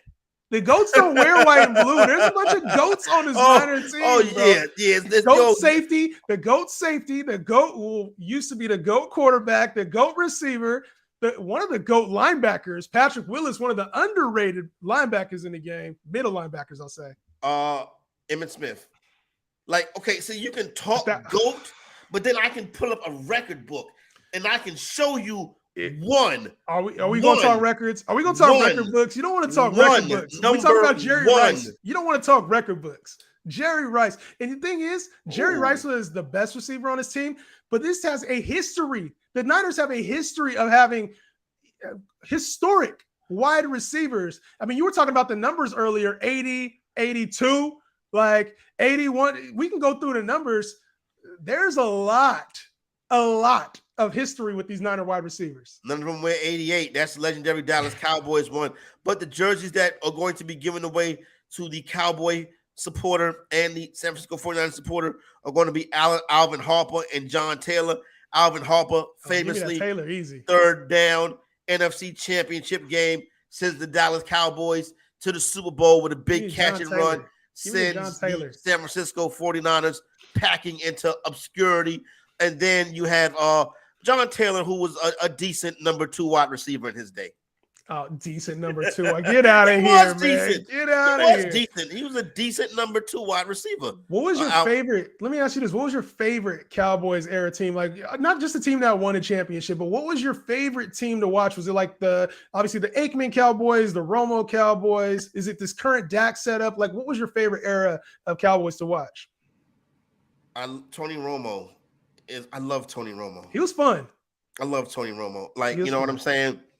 Tony Romo's going to be on the Football Life, the fantasy executive, right? He's going to be on my Football Life. He's going to be the voice. He's going to voice my football life.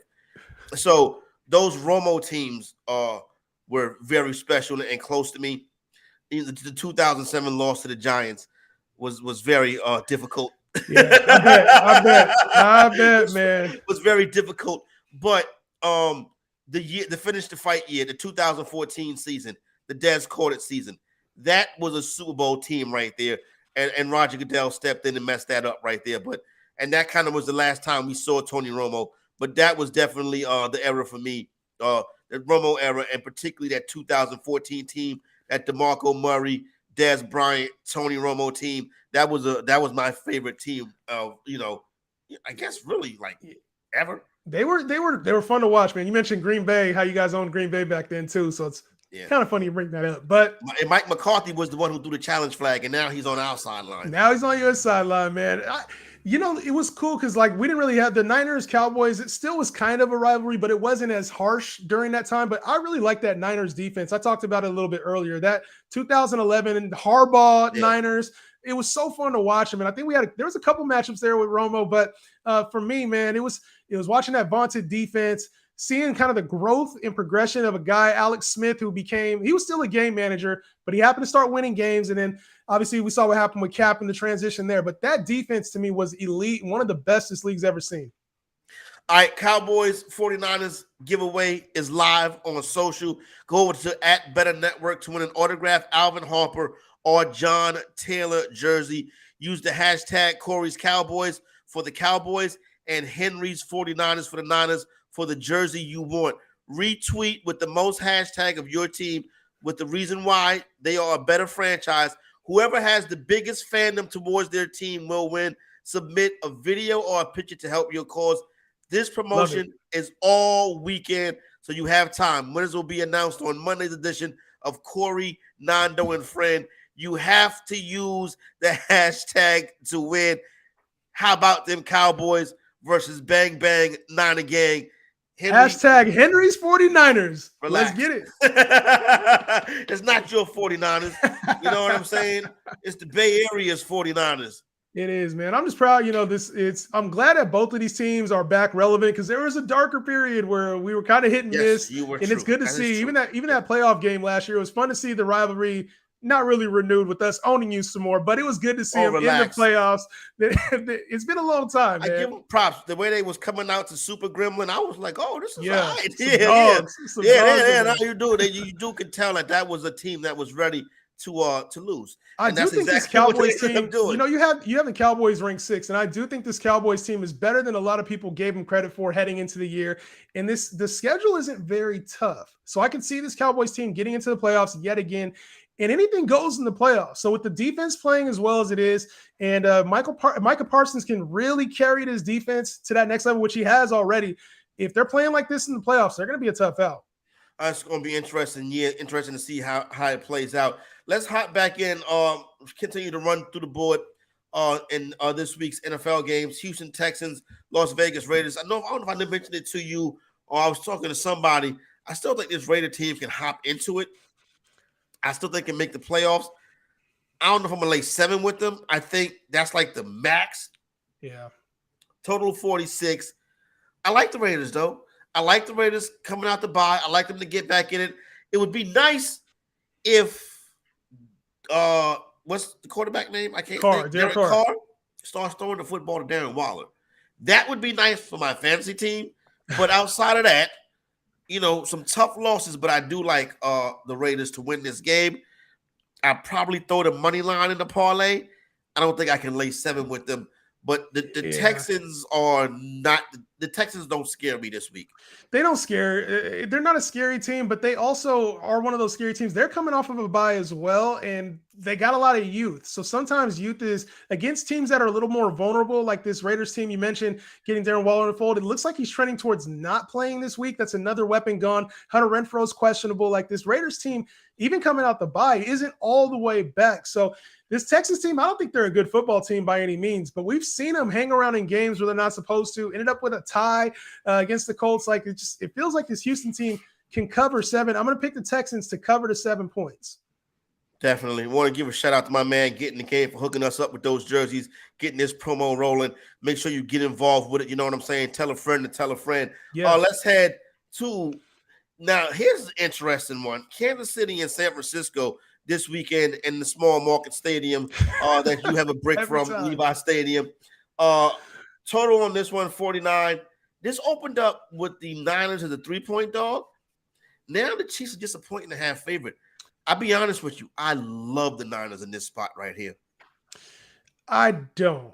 I would love to love the Niners here in this spot. And I know that the line has been pushing towards the Niners, and getting CMC is going to get, I think that's going to help a lot more money come in on the Niners side. But to me, this Chiefs team going up against our secondary, the Niners secondary is still banged up. It's not the same vaunted defense, and this Chiefs team has shown they'll take the bend and break, right? They'll take those yards, and it's happened. This Chiefs team coming off a loss to the Bills too, so on the road it's going to be tough. But I actually like the Chiefs to cover. I don't like that the Niners are home dogs, but I do like the Chiefs to cover the spread. That road favorite has been a tough spot for teams so far this year in the NFL. But if anybody can do it, it is the Kansas City Chiefs. But I just like the fact that, like I said, I saw that 3 this week, scooped it up right when I saw it because I figured it'd be a good bounce back spot, especially with the way the road favorite. You got it at a good number for sure. But the thing about it is like if it's anybody who can defy the number moving all the way against them, it is Andy Reid and Pat Mahomes. 100%. Not Trey Lance. Oh, not Trey Lance. Come on, man. I think there's going to be a lot of excitement with CMC obviously coming to town. I think he's they're saying he may or may not play. Like it's very questionable if he plays this week. But there's going to be some new energy in town, and it feels like a must-win game for the Niners, sitting at 3-3 atop the NFC West.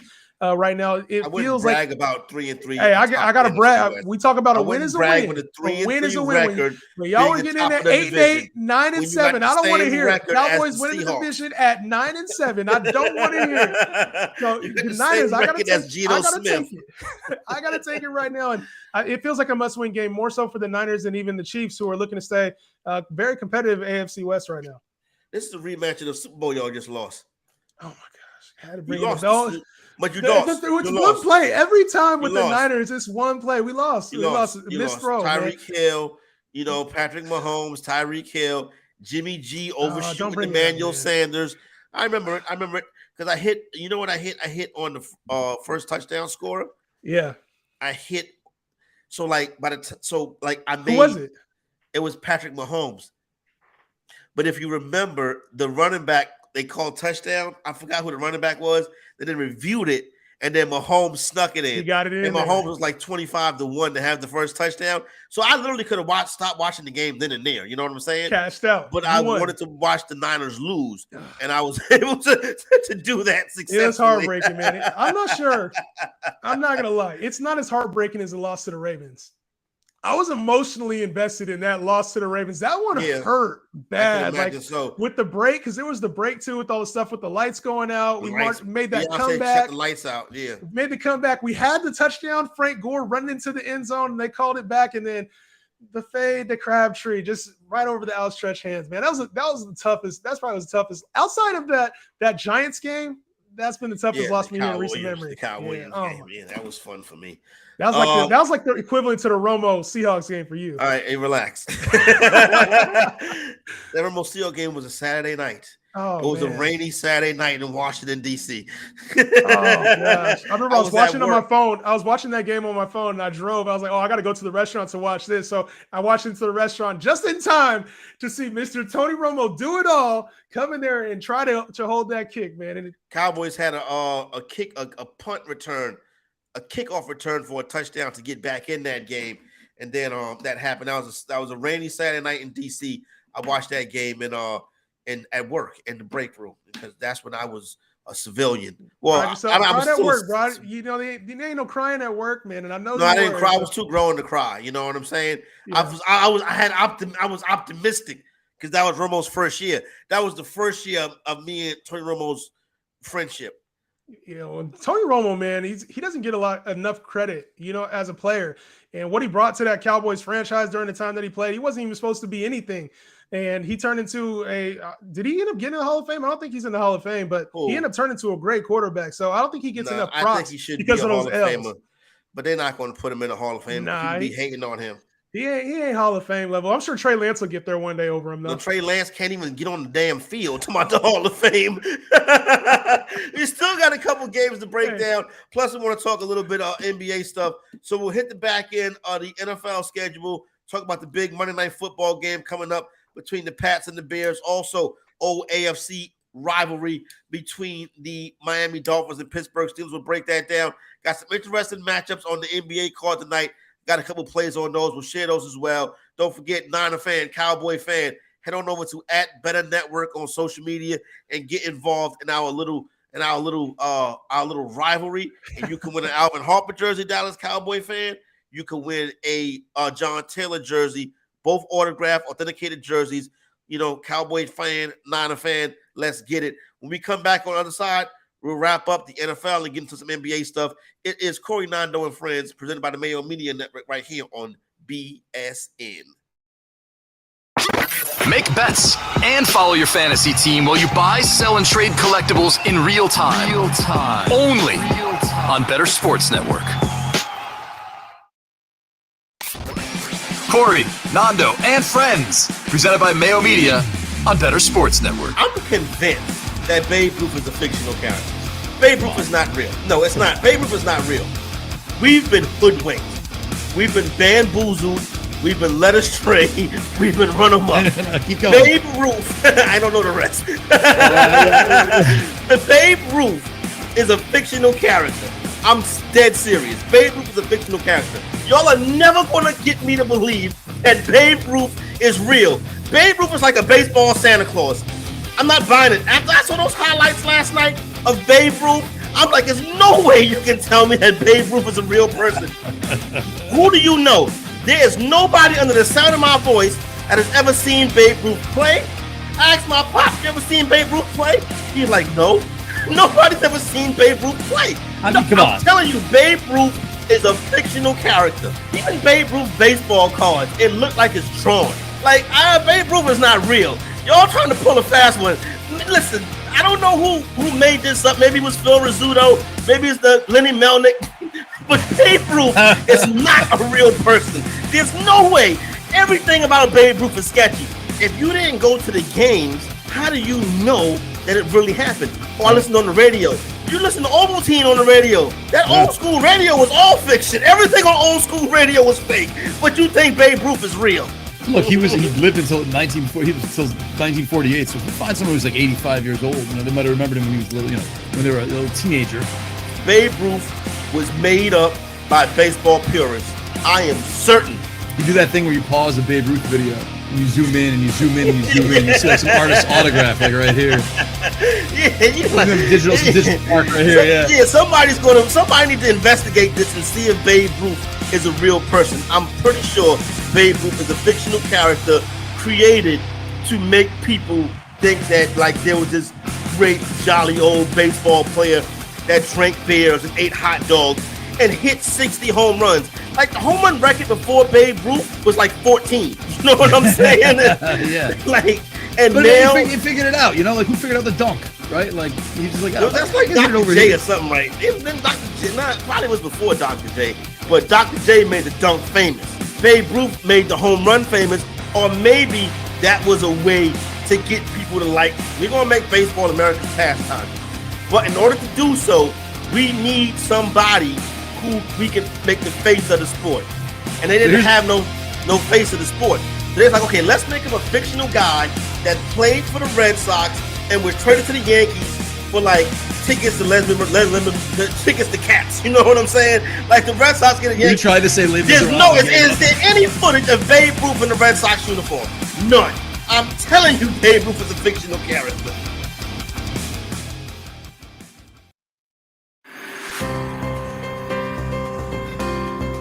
Montana is back to throw. He looks and throws, end zone, touchdown! Touchdown! To John Taylor with 34 seconds left. A 10-yard touchdown pass to John Taylor. He got moved to the slot to the left on 1st and 10. Taking end zone, touchdown! Touchdown Cowboys, Alvin Harper. Better Sports Network is betting, fantasy, collectibles. It's sports talk done better. All right, Alvin Harper jersey being given away this weekend. Authenticated signed Alvin Harper jersey. So is authenticated signed John Taylor jersey. Better Network on Twitter right now. I think it's going to be on Instagram as well. Getting involved on the debate. How about them Cowboys versus Bang Bang Niner Gang? Justin and Corey still got about 25 minutes of racetrack left to go. After this program will be the Fantasy Along Playbook with the homies, Justin Fensterman and Aaron Ronas. They'll take you on to 7 p.m. Eastern time, and then BSL, Better Sports Live, will get you ready for the weekend. And then tomorrow morning, I'll be back at 10 a.m. Eastern time for homecoming, get you ready for a big day in college football. Weekends, we got you covered, the whole shebang. And Justin, you got some stuff going down on social media, correct? I'm sure it's live and lit over there. Absolutely. Every day on YouTube, you can catch me, The Justin Henry Show. That's Justin Henry with the 3 instead of an E on Twitter, but you can look up Justin Henry Show on YouTube. I do daily start sits, talking NFL news, fantasy football, NBA, 3 o'clock p.m. Pacific time, 6 o'clock Eastern, live on YouTube. Nah, Nick, no days off for the fantasy executive. A bag has to be gotten. You should see Facts. these. I got churn. You know what I'm saying? And they like nice stuff. Well, my son is grown now, thank God, but still, the stuff gets a little bit more expensive when, you know what I'm saying, when he needed.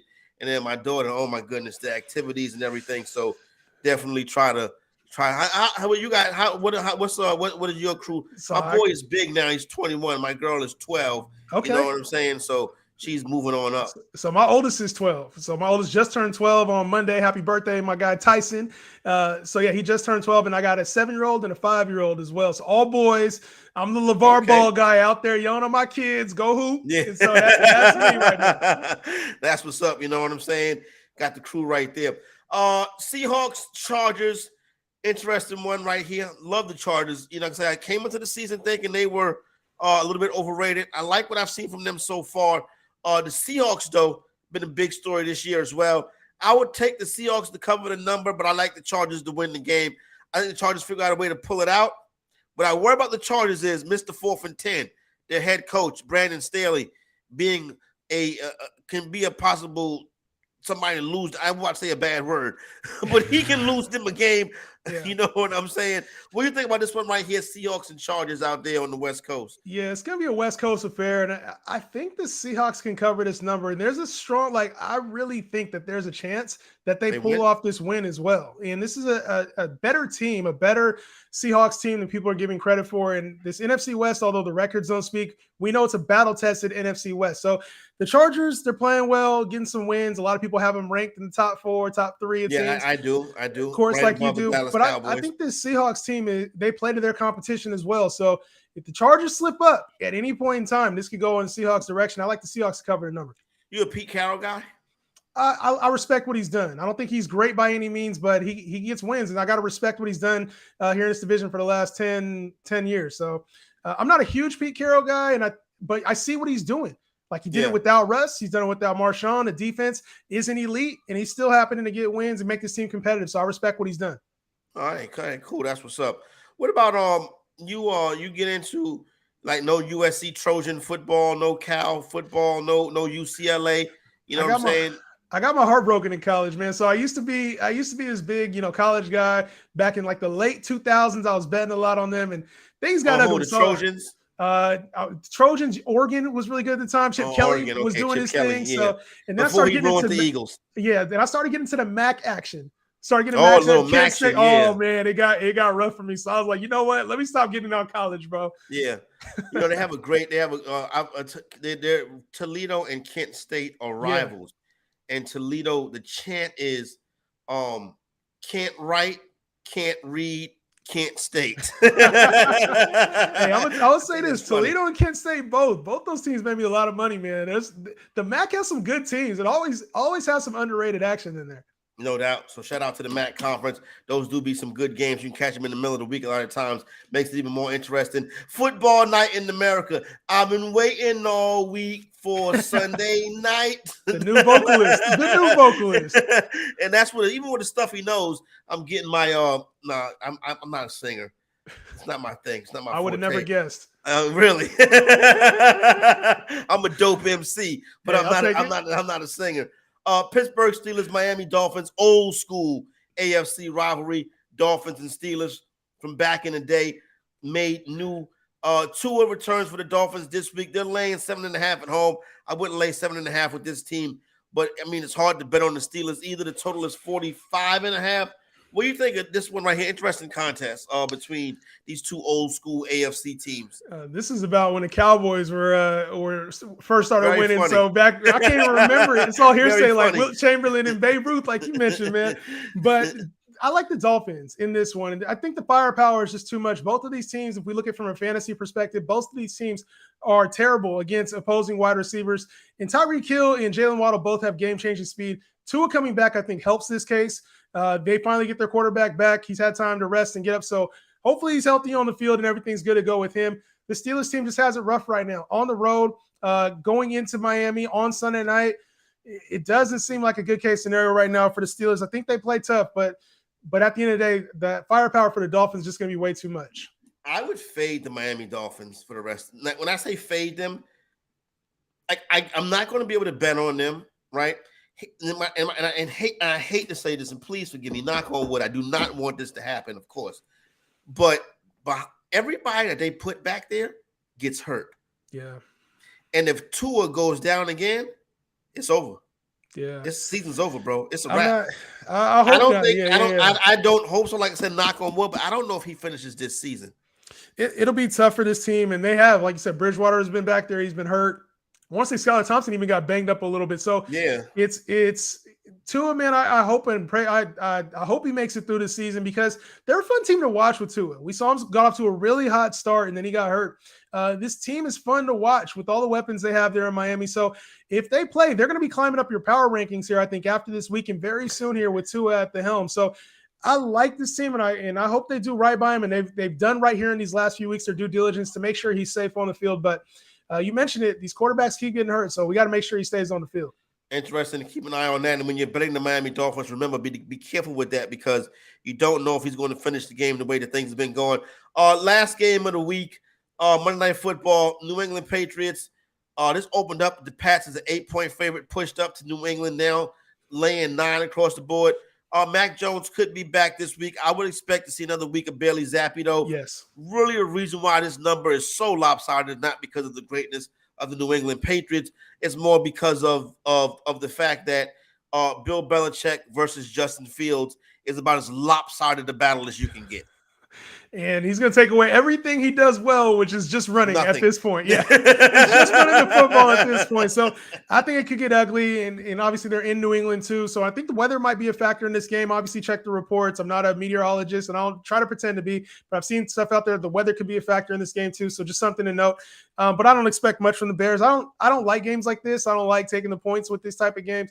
I'm staying away from Bears Patriots. The total sitting at 39.5 is probably more intriguing to take the under there as well. Yeah, that could be the case as well. I could see a scenario where the Bears don't get in the end zone or maybe not even score at all. So that's kind of where we're at, where we stand. I feel pretty good going into this week that I'll come out. I'm not going to say I'm going to be rich on Monday, but I'm going. The light's going to be on. You know what I'm heavy, saying? Huh? You're going heavy. You pushing all in on it. I ain't mad. The light's going to be on. But I tell you, the teams I really like the most this week. I like the Patriots a lot this week. I like the Niners a lot this week. And I like the Titans a lot this week. I I really like that Dolphins game. I really like the setup for this Dolphins team, and there's going to be a lot of negative sentiments about the quarterback position. Mm-hmm. But I think Tua comes in, fires up, and the Steelers team they're not playing at a very high level right now. So I think the Dolphins come in on the national stage and show, hey, we're going to beat the teams we're supposed to beat. We're playing better with Tua under helm. You going to Levi Stadium this week, in small market Levi Stadium? I'm not going to big market Levi Stadium. I'm not going there. But I do want to get to a game with this. I want to see that Tampa game against Tom in case it's his last one. I want to see that Tampa game. Yeah, I was thinking about trying to maybe see Tom Brady live this season too, but you know what I'm saying. A lot of stuff going on, but that would have been cool. But then BSN live. We need to do a live, or I'm there. I'm there. Yep, I'm there on one side. You there on the other. That'd be cool. We can do that. You know what I'm saying? If it's Cowboys and Niners in the playoffs, we can make that happen again this year. We might have to. If it's Cowboys Niners in the playoffs, I'm flying. If it's to Dallas, you got to come out here. If it's to the Niners, we make it happen. Well, it's going to be in Dallas because we're in my power rankings. In my power rankings, we're higher. You see what I'm saying? But the Eagles are going to win that division. It's clear as day the Eagles are going to win that division, and we're going to win our division handily, especially just getting CMC now. Breaking news, obviously. We got one of the best running backs in football. Wait a minute. You act like Christian McCaffrey is somebody who you can – how often he's played 16 games in 3 years? Hold on a second. Are we not calling Christian McCaffrey one of the best running backs in football right now? You got to be – your best ability is your availability. Now, and Christian McCaffrey's availability has not really been – peak the past couple of seasons. The great thing about the Niners, we keep a stable of backs. We've been able to win with the stable of backs. So even if he goes down, you got Elijah Mitchell, got Jeff Wilson. There's enough. TDP waiting in the wings. We got a stable of running backs waiting in the wings. So I'm not worried about it. I think he just brings a big play element to this Niners team that's really only found in Deebo Samuel. And so with Jimmy G at the helm, we know he's not going to be slinging 60 yards downfield. What Christian McCaffrey does is provide another asset for that 60-yard type of play. And to me, he's going to be a valuable piece for this Niner run game because that's all that seems really missing. The big play, the big pop, they have to work their way down the field with game manager and Jimmy G. I love the move for the Niners. It doesn't necessarily move the needle super high, but it makes them, it raises the floor, in my opinion. All right. Don't forget, everybody, this weekend's a big weekend, NFL big weekend right here on Better Network. For Cowboy fans, 49er fans, the giveaway is live now on social media at Better Network. Go over there. Maybe you have a chance to win an autographed Alvin Harper or John Taylor jersey. Use the hashtag Corey's Cowboys for Cowboys and Henry's 49ers for the Niner jersey you want. Retweet with the host hashtag of your team and the reason why they are the better franchise. Could be as simple as the Dallas Cowboys are America's team. No question asked. You know what I'm saying? Submit a video or a picture to help your cause. This promotion will go on all weekend, so you have time. Winners will be announced on Monday's edition of Corey, Nando, and Friends. You have to use the hashtag to win. How about them Cowboys? Bang, bang, Niner game. Justin Henry, I'd like you to meet my good buddy and fellow Dallas Cowboy fan. We're going to team up on you now. His name is Adam Ronis, and he also roots for America's team. What's going on, Adam? What's up, man? Yeah, Corey and I go way back. It just happened to be common, both from New York and Cowboys fans. So, we go at it and feud with each other, but we have that common link. I mean, I hate the hat that he's wearing today. So we disagree on that. But yeah, man, big Cowboys fan. Been a Cowboys fan since I started watching football. I mean, everyone asks, how are you a Cowboys fan growing up in New York? And for me, my father passed away when I was young, so I didn't have that male figure to kind of get me into sports. I don't know how, growing up in an all-female household, that I became such a big sports fan because I didn't really have anyone to influence me. But as far as football, I had a neighbor who was kind of like that big brother to me, and he was a Cowboys fan. So he got me into the Cowboys in the late 80s, and the first few years were brutal, and then the 90s were great. I don't know if you remember, we beat the Niners 2 times in the NFC Championship game. Yep. And then also got some bad calls in that, and the one that you guys won, and Barry Switzer coming in did not help. Barry Switzer game, he came on the field, and he got a 15-yard penalty. Dallas was down 21-0 in that game, and they came back and tied the game. That's the game when Michael Irvin went from 192 on Deion Sanders. Oh my gosh. Well, Adam, first and foremost, appreciate you coming on. And I'm sorry. I just want to say I'm sorry that your friend got to you as a Dallas Cowboy fan before he introduced you to the Niners. Y'all haven't seen the Super Bowl since 95, since 96. So I feel your pain. I feel your pain. We've been into a Super Bowl. We know what it's like to be going in a Super Bowl to play on the biggest stage. Going to the game and winning the game is different. Yeah, second place is the first loser. Yeah, you know what I'm saying? Yeah. You should know Cowboys, that. I know that used to be the argument back in the day, and I know you probably were part of this argument too, Adam. The 5 for 5. That was the Niners for a while. It was like our thing against the Cowboys. We were 5 for 5, and Cowboys had lost 3. Yeah, I mean, look, those 90s NFC championships were really good. It just sucked because I thought the Cowboys had a real shot there to win another one. And, Barry Switzer coming in, I think he messed things up a little bit. It would have been great to keep Jimmy Johnson there. But, I'm pretty objective, though, when it comes to the 49ers. I actually like them this year. And, I picked them. I think they can win this week. I really do. I think a lot of people are on the Chiefs. You do too? Okay, yeah. Like See, that's the one thing, with Corey and I, we obviously have to be objective, especially when it comes to sports betting and fantasy. Yeah. So, right. Yeah, I mean, I really do have a hatred for San Francisco, though. But, I want to win money. And I do think San Francisco has a good shot this year in the NFC. I really do. Even before the McCaffrey trade, that division is it's just not good, man. You can't believe in the Rams. You can't believe in the Cardinals. I know Seattle's playing over their heads right now. So, they should win the division. But their biggest problem every year is injuries, man. And like last week, early in the week, I was on the Niners, the -5.5. And then I saw those injuries. I said, I can't do it. I was still stunned that they got stomped like that. But I wasn't. You weren't? I was, man. I didn't expect that by Atlanta. I know Atlanta's playing over their heads, but I think San Francisco is one of the better teams in the NFC, despite being 3-3.